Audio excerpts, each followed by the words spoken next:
दोस्तों, मेरा नाम रवि है। मैं उत्तराखंड का रहने वाला हूँ। ये बात आज से 1 साल पहले की है, जब मैं 12वीं पास करके नौकरी के सिलसिले में चंडीगढ़ आया था। हालांकि उस वक्त मैं नया नया चंडीगढ़ आया था, तो इस शहर से वाकिफ नहीं था। बुआ के घर 2 दिन रुका और मेरे मामा ने मुझे फिलहाल के लिए होटल में लगा दिया। उस होटल में ऑनलाइन ऑर्डर भी आते थे। मेरी तनख्वाह 10,000 में फिक्स हुई थी। बस सिलसिला यूं ही चलता रहा। तकरीबन काम करते करते मुझे 1 साल हो गया। सुबह ड्यूटी 8 बजे से रात के 11 बजे तक की थी। कभी कभी तो 1 और 2 भी बज जाया करते थे। इसके बीच जो हमारा कमरा था वो मुझे होटल वालों ने दिया था। वहाँ से मुझे पैदल जाना पड़ता था। ऐसे ही एक दिन मुझे काम करते करते 12 बज गए, क्योंकि सुबह की तैयारी रात को ही करनी पड़ती थी। समय 12:45 हो रहे थे। उस वक्त मैं अकेला था। मेरे जो खाना बनाने वाले उस्ताद थे वो पहले चले जाते थे। रास्ता एकदम सुनसान। और हाँ, ये लॉकडाउन की बात थी। कोई गाड़ी नहीं, कोई इंसान नहीं। रास्ते में सिर्फ कुत्ते भौंकते थे। आगे चलने पर थोड़ी ही दूरी पर एक पुलिस बैरियर था, जो कि मेरे रूम वाले रास्ते पर ही था। खैर, उस टाइम मेरा पास बना हुआ था, जिससे कि पुलिस वाले मुझे टोकते नहीं थे। जब मैंने वो बैरियर क्रॉस किया तो आगे एक चौराहा आता था। जब मैं उस चौराहे पर पहुंचा तो वहां बीच चौराहे में किसी ने कोई पूजा करके वहां पूजा की सामग्री फेंकी हुई थी। मैंने देखा कि वहां पर लाल रंग की चुनरी, कटा हुआ मुर्गा और मिठाई नारियल। सच कहूं तो वो सब चीज देखकर अचानक से मैं डर गया। मैं डर के मारे उस सामग्री को लांघकर आगे की तरफ चला गया। मैंने जाते जाते हाथ भी जोड़े उस सामग्री के लिए, लेकिन जैसे तैसे मैं रूम के लिए निकल गया। दोस्तों, मुझे कमरे पर जाकर कपड़े धोने पड़ते थे और ठीक नहाना भी। मैंने जैसे ही कपड़े धोना शुरू किया तो अचानक मुझे ऐसा लगने लगा कि जैसे मेरे पीछे कोई खड़ा है। मैंने इग्नोर किया। मैंने सोचा कि नींद की वजह से हो रहा होगा। कपड़े धोने के बाद मैंने कपड़े उतारे और नहाने लग गया। उसी बीच नहाते नहाते मैंने सुना कि कोई मेरा नाम लेकर मुझे बुला रहा था। मैंने सोचा कि शायद मेरे उस्ताद मुझे आवाज दे रहे हैं, पर जब मैंने बाहर आकर देखा तो कोई नहीं था। अंदर सभी के सभी मोबाइल चला रहे थे। मैंने दोस्तों से पूछा कि आप लोग मुझे आवाज मार रहे थे, लेकिन सबने एक के बाद एक मना कर दिया और तो और मजाक में बात को टाल दिया, ये कहकर कि तेरे कान बज रहे होंगे। लेकिन थोड़ा सोचकर मैं नहाने चला गया। मैं तकरीबन रात के 2 बजे फोन चलाकर सो गया। उसी रात अचानक मुझे ऐसा महसूस हुआ कि जैसे कोई मेरा गला पकड़कर दबाने की कोशिश कर रहा हो। मैं तुरंत खड़ा उठा और मैंने लाइट जलाई तो पाया कि सारे लोग सोए हुए थे। मैं ये बुरा सपना समझकर थोड़ी देर बाद फिर से सो गया।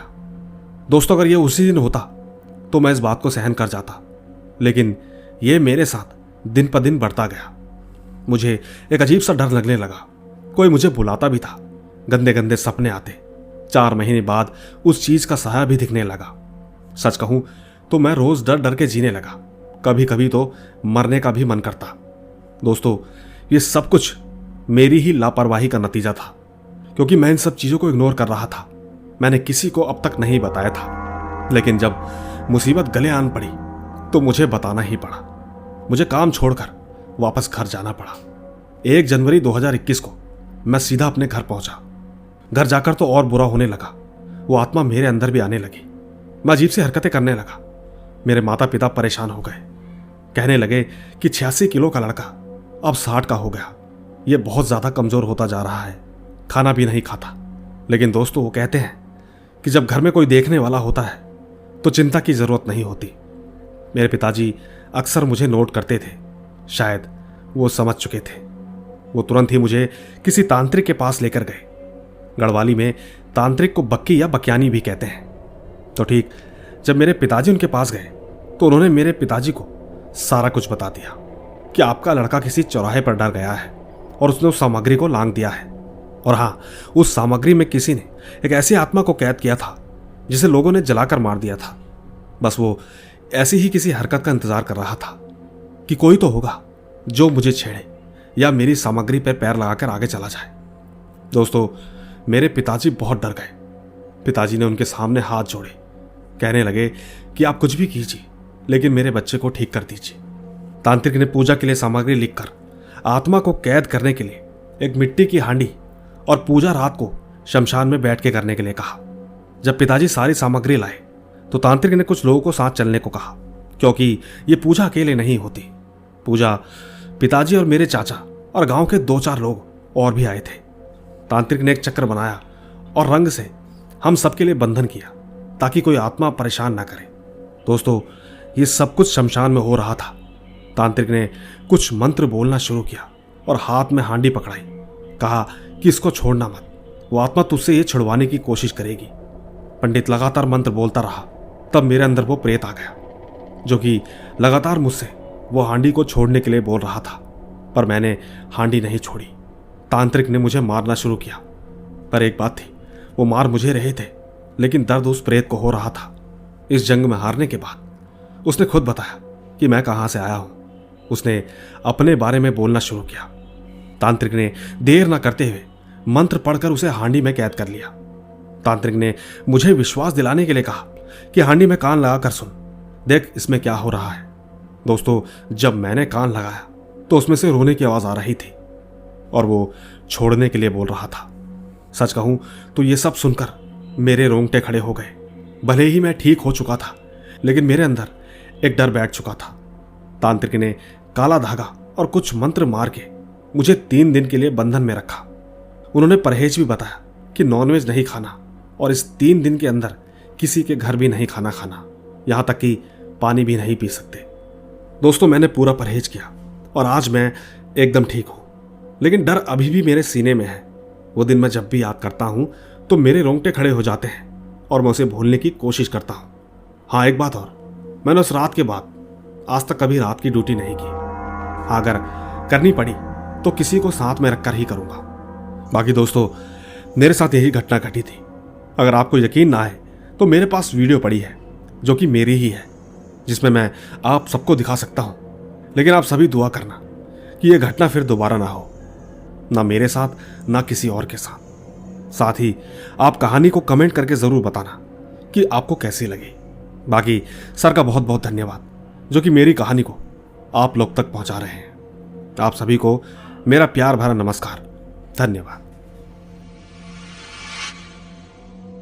तो दोस्तों, देखा आपने, कई बार इंसान के साथ इतना कुछ हो जाता है कि कुछ भी समझ नहीं आता। बाकी दोस्तों, कैसी लगी कहानी नीचे कमेंट जरूर कीजिएगा, क्योंकि मैं ले चलता हूं आपको हमारी आज की दूसरी कहानी की तरफ। आइए सुनते हैं।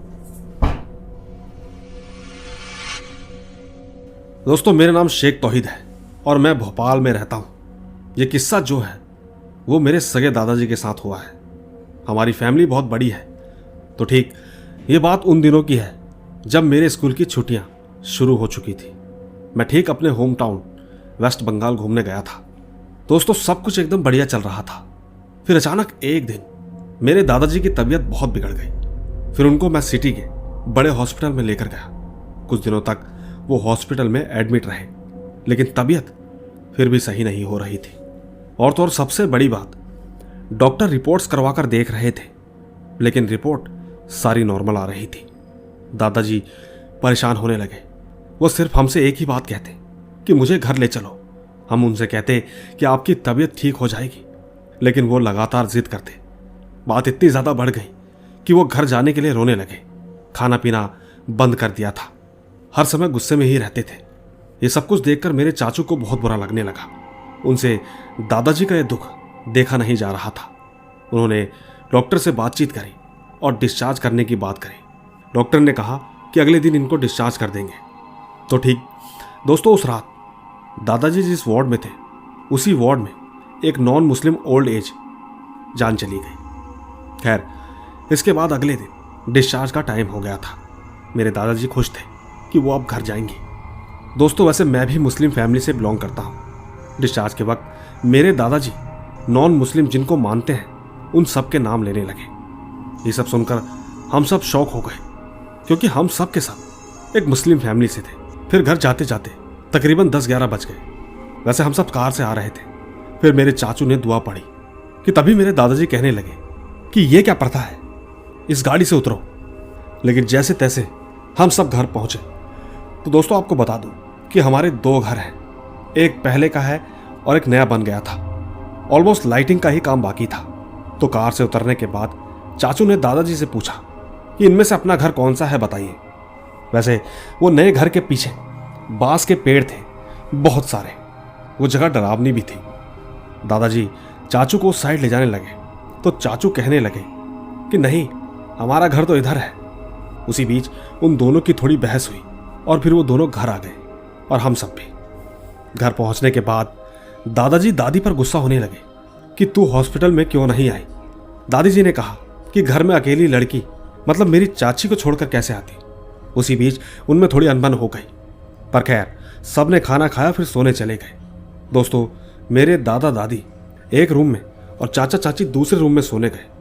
उसी बीच मेरे दादाजी फ्रिज के पास देखकर कहने लगे कि तू यहां पर आ गया। दोस्तों, फ्रिज के पास कोई नहीं था। दादी ने पूछा कि कौन है। दादा ने कहा कि जवाब क्यों नहीं देता। इशारा करते हुए दादी से कहा कि वो खड़ा। कहने लगे कि वो हंस रहा है।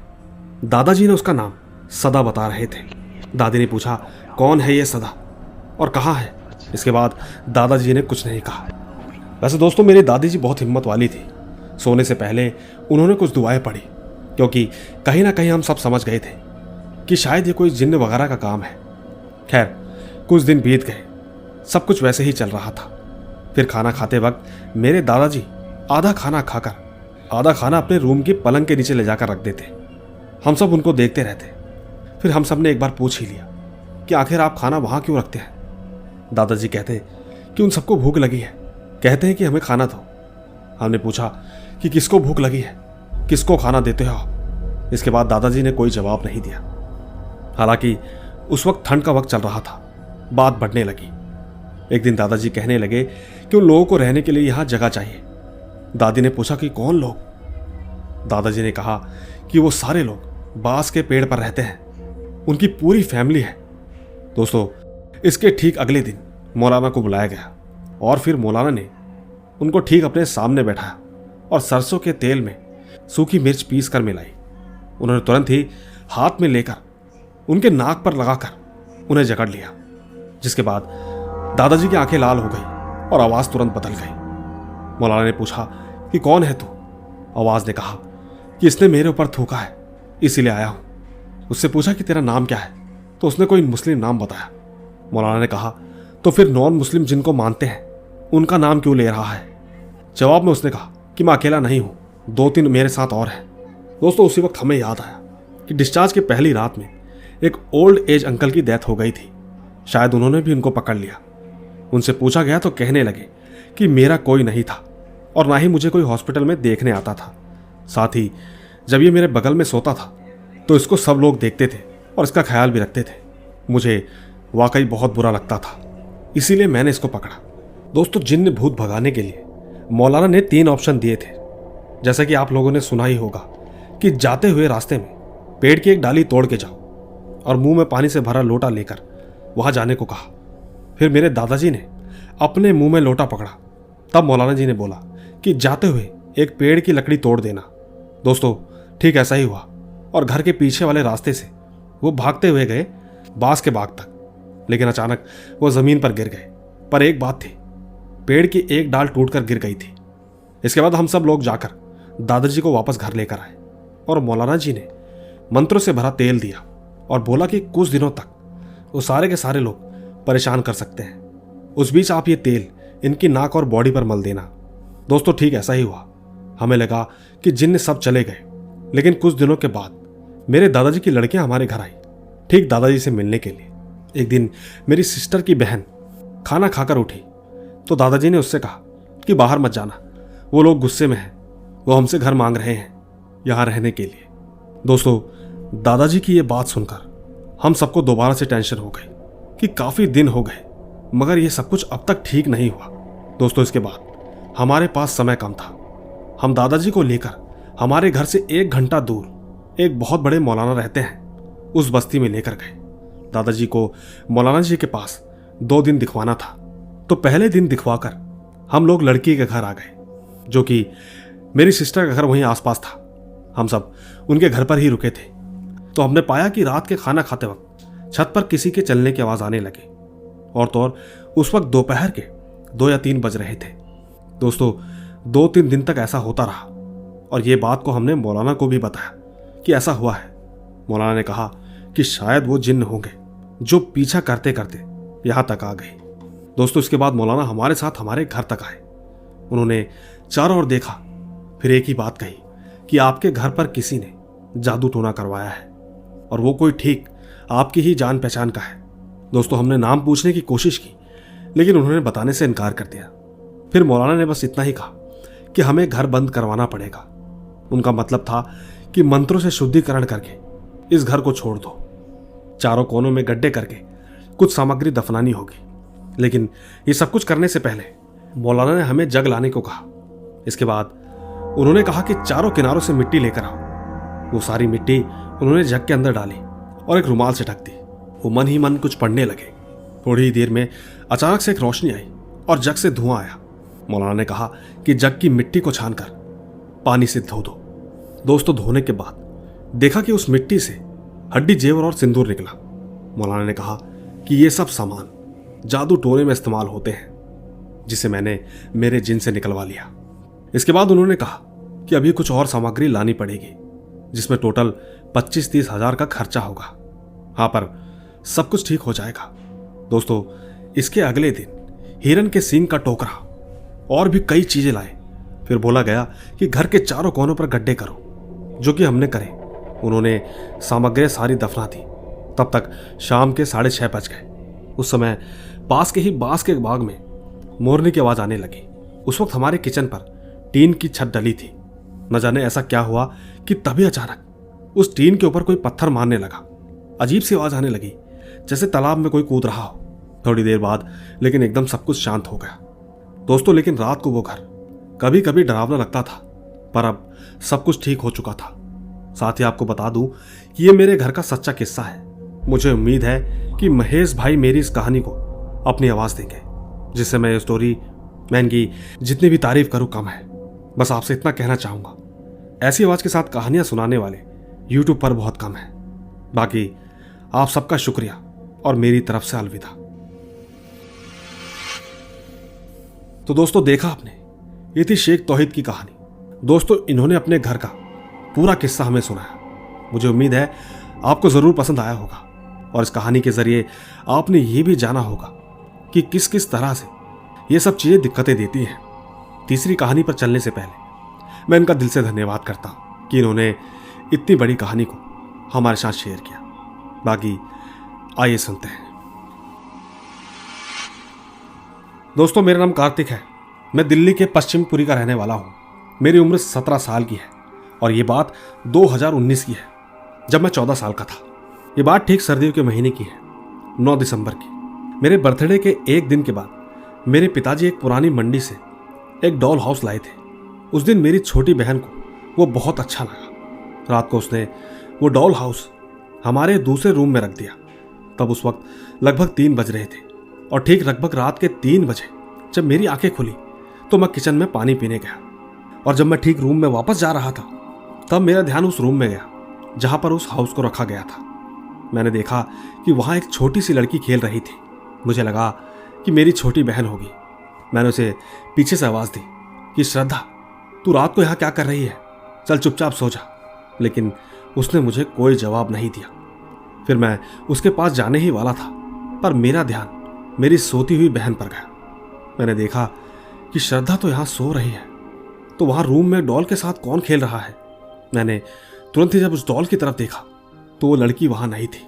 मैंने अपना वहम समझकर इस बात को टाल दिया और चुपचाप सोने चला गया। सच कहूं तो उस रात मुझे बिल्कुल भी नींद नहीं आ रही थी। डर के मारे अगले ही दिन मुझे बहुत तेज बुखार आ गया। वो बुखार कम से कम 3-4 दिन तक रहा। दूसरी तरफ मेरी बहन को वो डॉल हाउस बहुत ही ज्यादा पसंद था। जब मेरी बहन स्कूल चली गई तब मैंने उस डॉल हाउस को तोड़ दिया। इसके बाद मैं भी स्कूल चला गया। लेकिन दोस्तों जब मैं वापस घर आया तो पाया कि छोटी बहन उसी डॉल हाउस के साथ खेल रही थी। यकीन नहीं हो रहा था कि तोड़ने के बाद कोई चीज अपने आप कैसे जुड़ गई। मैंने ये सारी बातें घर वालों को बताई। घर वालों ने कहा कि इसे कबाड़ी वाले को दे दे। घर वालों के कहे अनुसार मैंने उस डॉल हाउस को एक कबाड़ी वाले को दे दिया। उस दिन के बाद से मुझे वो लड़की कभी भी हमारे घर के रूम में नहीं दिखी। बस इतनी सी ही थी मेरी ये कहानी।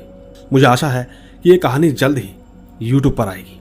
वैसे मेरे पास और भी कुछ स्टोरीज हैं जो कि मैं इसके बाद आप सभी के साथ शेयर करूंगा। धन्यवाद। आइए दोस्तों, चलते हैं अपनी अगली कहानी की तरफ। आइए सुनते हैं। मैं काफी दिनों से आपको बोलना चाहता था, मगर समझ नहीं आ रहा था कि कैसे बोलूं आपको। ये कहानी मैं मेरे दोस्त के फोन से आपको अपनी लाइफ की एक ऐसी घटना बताने जा रहा हूं जो कि बिल्कुल सच्ची है। वैसे आपकी आवाज और स्टोरी मुझे बेहद पसंद है। खैर, कहानी पर आते हैं। मेरा नाम ऋषु है और मैं झारखंड का रहने वाला हूं। मैं कॉलेज स्टूडेंट हूं। अभी कुछ दिनों पहले मैं एक रात को अपने दोस्त के घर से आ रहा था। रास्ते में अचानक मेरी बाइक खराब हो गई। मैंने सोचा कि अभी इस बाइक को क्या प्रॉब्लम हुआ होगा। मैंने बहुत ट्राई किया मगर वो स्टार्ट नहीं हुई। रात के 11 बज चुके थे। मैं बाइक को ऐसे ही लेकर आ रहा था। चलते चलते आधे रास्ते पर देखा कि कोई मुझसे लड़की लिफ्ट मांग रही थी। वो चलते हुए मेरी ओर ही आ रही थी। उसे देखकर अचानक मैं रुक गया। जब वो पास आई तो मैंने उससे पूछा कि क्या बात है। लड़की ने कहा कि वो बहुत लेट हो चुकी है, मुझे घर छोड़ दीजिए। इतनी देर से यहाँ पर ऑटो भी नहीं मिल रहा है। मैंने उससे कहा कि मैं छोड़ तो देता मगर मेरी बाइक स्टार्ट नहीं हो रही। लड़की ने कहा कि क्या एक बार मैं ट्राई कर सकती हूँ। मैंने बोला जी जरूर। दोस्तों, सच कहूँ तो मैं उलझन में पड़ गया कि ये कैसे स्टार्ट हो गई। मैं उस वक्त खुश भी था और टेंशन में भी। पर खैर, मैंने उससे चलने को कहा। बाइक बहुत स्पीड से चलाने लगा। कुछ समय बाद मैं पहुंच गया। कुछ समय बाद मैं खूंटी पहुंच गया, जहां जंगल ही जंगल है। मैंने वहां के बारे में कुछ बातें भी सुनी थी जिससे मुझे डर भी लग रहा था। मैंने उस लड़की को जैसे ही कहा कि खूंटी आ गया, बताओ आपको कहाँ जाना है। मैंने साइड मिरर में देखा तो वो थी ही नहीं। मैं अचानक घबरा गया। सोचा कहीं मैं इतनी तेज चला रहा था तो वो कहीं गिर तो नहीं गई। मैं वापस उस रास्ते पर चल पड़ा। मैंने सारी जगह ध्यान से देखा मगर वो लड़की कहीं नहीं मिली। मैं परेशान हो गया, लेकिन करता भी तो क्या। इसके बाद मैं अपने घर को निकल गया। इतने में जब टाइम देखा तो रात के 2 बज चुके थे। मुझे बहुत डर लगने लगा था क्योंकि वहां कोई भी नहीं था, किसी का भी आना जाना नहीं, बस हल्की हल्की हवाएं। मैं पूरी स्पीड से बाइक को लगातार चलाता रहा। चलते चलते पता चला कि मेरी बाइक में ऑयल भी कम है। मैं कैसे पहुंचूंगा। खैर, मैं जैसे तैसे तीपुदाना पहुंचा। उसके बाद एक शमशान घाट आता है। वहां तो मैं स्पीड से बाइक को आगे ले आया। जब मैंने चलते हुए साइड की ओर देखा तो पाया कि एक लाश जल रही थी, काफी अजीब तरीके से। मैं ज्यादा ध्यान न देते हुए सिंह मोड़ पहुंचा और उसके बाद ब्रिशा चौक। घर रांची था तो मैं मेन रोड मैकोन। उसके बाद से मेरी लाइफ चेंज हो गई। दोस्तों, मैं एक लड़की को रोज देखता था अपने पास। मैं बातें करता था, वो मुझे खुश करती थी। वो मुझे कुछ करती तो नहीं थी मगर वो नॉर्मल लड़की नहीं थी। दिन पर दिन मेरी तबीयत खराब होने लगी। मैं बीमार पड़ता चला गया। हॉस्पिटल में एडमिट हो चुका था पर वो लड़की मुझे हॉस्पिटल में भी दिखाई थी। यहां तक कि जब मैं हॉस्पिटल से घर आया तो वो मेरे बेड में मेरे साथ साइड में सोई हुई दिखी। उस वक्त मुझे लगा कि शायद मेरी बहन होगी। मेरी तबीयत खराब है, शायद इसीलिए सोई होगी। लेकिन दोस्तों, मैं गलत था। वो वही लड़की थी मगर वो बहुत खूबसूरत भी थी। इतनी खूबसूरत कि मैंने आज तक ऐसी लड़की को नहीं देखा। मेरे अलावा उसे कोई नहीं देख पाता था। दोस्तों, मैं अच्छा खासा दिखने वाला एकदम कमजोर हो गया, जिसके कारण माँ को ये लगा कि नशा करता होगा। लेकिन दोस्तों, मैं नशा नहीं करता। जैसे तैसे करके एक दिन एक बाबा हमारे घर पर आए। उन्होंने मुझे देखा और मेरी सारी बातें बताई। उस वक्त मेरे साथ जो कुछ भी हुआ वो सब बता दिया। ये सुनकर मेरी माँ बहुत परेशान हो गई और बोली कि कैसे ये ठीक होगा। बाबा ने कहा कि इस घर को बदलना होगा, तभी कुछ हो सकता है। दोस्तों, इसके बाद हमने घर भी चेंज कर दिया, लेकिन फिर भी मुझे वो दिखाई देती रही। ऐसे ही एक दिन उसने मुझसे कहा कि मैं आपसे बहुत प्यार करती हूँ। आपको जिस दिन से देखती हूँ उस दिन से मैं आपसे प्यार करने लगी हूँ। मैं बस आपको छोड़कर नहीं जाना चाहती। मैंने उससे कहा कि ऐसा कैसे हो सकता है, मैं तुमसे प्यार नहीं करता। दोस्तों, यकीन मानिएगा, इसके बाद उसने मेरे जवाब सुनकर वहां से चुपचाप चले जाना ही बेहतर समझा। और तो और उस दिन के बाद से वो कभी नहीं आई। धीरे धीरे मैं एकदम ठीक हो चुका हूं, मगर कभी कभी मुझे वो दिखाई देती है। दोस्तों, आप ही बताओ, मुझे तो कुछ भी समझ नहीं आया कि आखिर ये सब हो क्या रहा है। ये बात 2021 की है। धन्यवाद। तो दोस्तों, देखा आपने, ये थी ऋषु की कहानी। उन्होंने अपनी इस कहानी की पूरी जर्नी बताई। कि किस तरीके से उनके साथ ये सब हुआ। बाकी आपको क्या लगता है, क्या कभी आप में से किसी के साथ इस तरह की कोई घटना हुई है? नीचे कमेंट्स में ज़रूर बताइएगा, क्योंकि मैं ले चलता हूं आपको हमारी अगली कहानी की तरफ। आइए सुनते हैं। दोस्तों, मेरा नाम मंसूर है और ये कहानी मुझे मेरी माँ ने बताई थी। मैं रामपुर का रहने वाला हूँ। कहानी मेरे नाना के ऊपर है। मैं आपको बता दूं कि मेरे नाना अमरोहा के रहने वाले थे। ऐसे ही एक बार की बात है, मेरे नाना किसी रिश्तेदार के यहाँ से अपने गांव की तरफ पैदल आ रहे थे और वो समय रात का था। ये बात 1961 या फिर 60 की है। रास्ते में तभी एक पुल पड़ा। उन्होंने पाया कि एक बुढ़िया संदूक लेकर बैठी थी। जब वो ठीक उनके सामने से गुजरे कि तभी अचानक वो बोल पड़ी कि बेटा, मेरे संदूक को थोड़ा आगे तक लेकर चलो, मुझसे उठ नहीं रहा है। ये बात उस बुढ़िया ने बहुत धीमी आवाज में कही। वो देखने में बहुत ज्यादा कमजोर लग रही थी, लेकिन तभी नाना ने उसका संदूक अपने हाथ में लिया और ठीक बुढ़िया पीछे पीछे चलने लगी। कहने लगी कि थोड़ी ही दूरी पर मेरा गांव है, वहां तक मेरा इस संदूक को छोड़ दो और मुझे भी। चलते चलते नाना जी को लगा कि अचानक संदूक का वजन बहुत ही ज्यादा भारी होने लगा है और तो और उनके पसीने तक छूट गए। साथ ही आपको एक बात और बता दूं कि वो पुल एक तालाब से होकर गुजरता था। नाना समझ गए कि ये कोई बुढ़िया नहीं बल्कि कोई छलावा ही है। नाना ने उस संदूक को फेंक दिया और जब पीछे मुड़कर देखा तो बुढ़िया मुस्कुरा रही थी, बहुत अजीब ही तरीके से। देखते ही देखते वो अचानक वहां से गायब हो गई। ये सब देखकर नाना इतने घबरा गए कि वो वहां से तुरंत तेजी से भागे। खैर, भागकर वो किसी तरह अपने घर सही सलामत पहुंच गए, लेकिन अचानक उनकी तबीयत बहुत ही ज्यादा खराब हो गई। बाकी बाद में एक मौलवी साहब को लेकर आए, तब उन्होंने एक तावीज दिया। उसके बाद नाना जी तो ठीक हो गए, लेकिन मैं आपको एक कहानी और बताना चाहता हूं। ये कहानी मेरे दादाजी की है। ये कहानी मेरे दादा की है। बात बहुत पुरानी है। पहले के समय में ट्रैक्टर नहीं हुआ करते थे। उस वक्त लोग बैल से ही हल जोता करते थे। एक रात मेरे दादाजी अपने खेत में हल जोतने के लिए निकल पड़े। समय तकरीबन 3 बजे का था। उस वक्त अपने खेत में काम कर ही रहे थे कि अचानक 7 से 8 फुट का लंबा आदमी उनकी तरफ आता दिखाई दिया। उस आदमी ने दादा के पास आकर बोला, कहा कि खैराती, मुझे थोड़ा आगे तक छोड़ दे, ये तालाब के पास। उस तालाब में सिंगाड़े की खेती होती थी। पर खैर, दादाजी उस आदमी को अपने साथ ले जाने लगे। हालांकि उस वक्त दादाजी बहुत ज्यादा डर रहे थे, लेकिन जैसे तैसे उन्होंने उसे तालाब के पास पहुंचा दिया। उस आदमी ने कहा कि ठीक है, अब तू वापस चला जा, मैं यहां से खुद चले जाऊंगा, और हाँ सुन, डरना मत। साथ ही उसने ये भी कहा कि अगर तुझे किसी चीज की जरूरत है तो मुझे बता। लेकिन दोस्तों, दादाजी इतने ज्यादा डरे हुए थे कि उनकी आवाज भी नहीं निकल रही थी। उन्होंने कहा कि नहीं, मुझे कुछ नहीं चाहिए। सामने से जवाब मिला कि ठीक है, तुम जाओ, अब मैं चला। वो आदमी अचानक तालाब के अंदर समाता चला गया। देखते ही देखते वो पूरे तालाब में डूब गया।